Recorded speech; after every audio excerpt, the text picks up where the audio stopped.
প্রতিনিধি গল্প দশম শ্রেণী ক্লাস 10 চ্যাপ্টার 4 প্রতিনিধি গল্প লিখেছেন রবীন্দ্রনাথ ঠাকুর। রাজস্বী হওয়ার যোগ্যতা কারা পেতে পারেন? রাজস্বী হওয়ার যোগ্যতা কারা পেতে পারেন? ভারতের পুরাতন সংস্কৃতির বিশ্বাস অনুযায়ী একজন আদর্শবান রাজা হবেন ভিক্ষুকের প্রতিনিধি।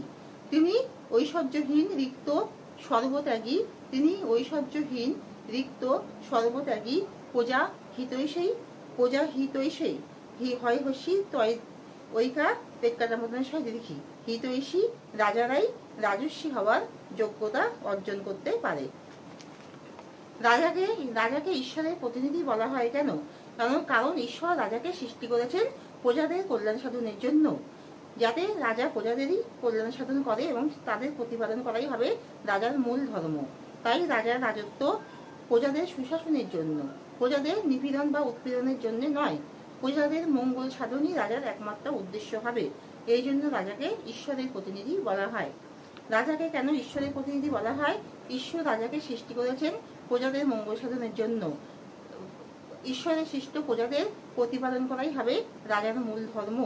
তাই রাজার রাজত্ব হবে প্রজাদের সুশাসনের জন্য, তাদের উৎপীড়নের জন্য বা নিপীড়নের জন্য নয়। প্রজাদের মঙ্গল সাধনই হবে রাজার একমাত্র উদ্দেশ্য। এই জন্য রাজাকে ঈশ্বরের প্রতিনিধি বলা হয়েছে। গুরু শিষ্যকে গুরুর নামে রাজ্যভার গ্রহণ করতে বললেন কেন? গুরু শিষ্যকে গুরুর নামে রাজ্যভার গ্রহণ করতে বললেন কারণ প্রকৃত রাজা হবে ঈশ্বরের প্রতিনিধি। তার একমাত্র কর্তব্য হবে প্রজাদের হিত সাধন করা, প্রজাদের মঙ্গল সাধন করাই রাজার মূল কর্তব্য হবে। রাজার মধ্যে কোনো অহংবোধ থাকবে না। গুরু রামদাসকে শিবাজি তার রাজ্য রাজধানী দান করেছিলেন। গুরু তাকে পরীক্ষা করার জন্য তার মধ্যে যাতে অহংবোধ না জন্মে তার জন্য রাজ্য রাজধানী পুনরায় তাকে ফিরিয়ে দিয়ে গুরু শিষ্যকে গুরুর নামে রাজ্যভার গ্রহণ করতে বললেন। গুরু শিষ্যকে গুরুর নামে রাজ্যভার গ্রহণ করতে বললেন কেন? প্রকৃত রাজা হবে ঈশ্বরের প্রতিনিধি। তার একমাত্র কর্তব্য হবে ঈশ্বরের সৃষ্ট প্রজাদের হিত সাধন ও মঙ্গল সাধন করা, তাদেরকে সুশাসন দেওয়া, তাদের উৎপীড়ন বা নিপীড়ন করা নয়। রাজার অহংবোধ থাকবে না।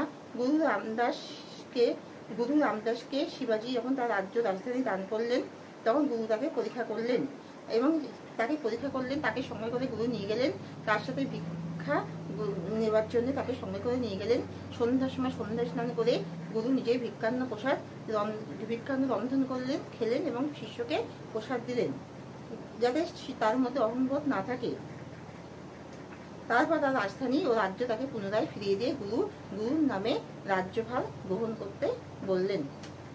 তাহলে এখানে শেষ করছি। তোমরা লাইক আর সাবস্ক্রাইব দিও। আমার মিমি কোচিং ক্লাস নাম দিয়ে সার্চ করলে আমার সব ভিডিওগুলো দেখতে পাবে। লাইক আর সাবস্ক্রাইব দিও, ঠিক আছে?